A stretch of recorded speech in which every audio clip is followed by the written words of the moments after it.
In early 1865, when Edwin was 31 years old and was at the height of his acting fame, he walked into a New Jersey train station, and as soon as he turned a corner, he very quickly realized that he probably was not going to get on that train.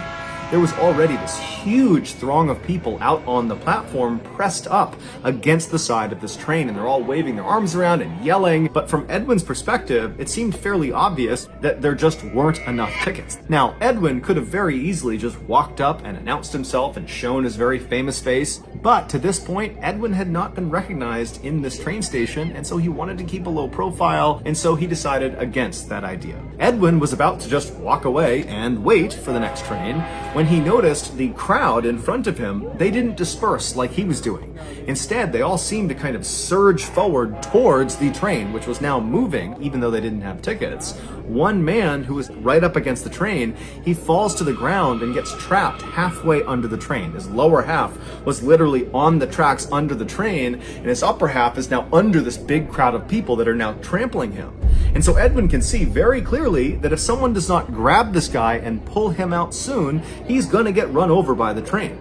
And so Edwin, without any hesitation, he jumps forward onto the ground on the platform, and he reaches his hand out through the feet of all these people in this crowd, and he grabs the collar of the guy who had fallen, and he pulls him. And as he's pulling him, this guy who's on his back, he starts pushing with his legs and his feet, and within about a fraction of a second, they yank him out from under the train, and the guy who had fallen and Edwin are lying on their backs on the platform. And before they could even talk to each other, they sat up and watched as a big train wheel rolled over that piece of track where this guy had just been laying. Edwin had saved his life. The guy he had saved was a 21-year-old named Robert. And so the two of them, they stand up and they face each other for the first time. And when Robert sees Edwin, he gasps, because this is Edwin Booth, the mega celebrity. He could not believe that was the guy who had just saved him. And while Robert was very thankful, he also was just totally dumbfounded at the absurdity of the situation he was in. And so eventually Edwin just says, hey, I'm glad I was here to help you. No big deal. Next time be more careful. And then at some point the men just shook hands and parted ways.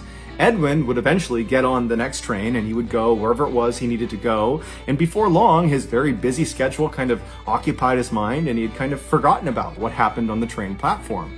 But a few days later, Edwin got a letter in the mail from a very high-ranking government official thanking him for saving Robert's life, because it would turn out Robert Lincoln was the eldest son of the then President of the United States, Abraham Lincoln.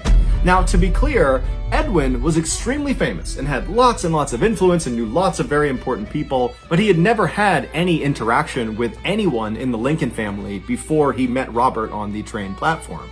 So it was just a crazy coincidence that this mega celebrity happened to save the life of the president's son. But this coincidence was nothing compared to the coincidence that occurred next. On the evening of April 14th, 1865, so roughly 3 months after Edwin saved Robert, Robert's father, President Lincoln, sat down in a private seating area to watch a play at a Washington, D.C. theater. During the production, at around 10:15 p.m., a man snuck into the private seating area and shot the president to death. The killer was Edwin's younger brother, John Wilkes Booth. This assassination had nothing to do with Edwin or his interaction with Robert on the train platform.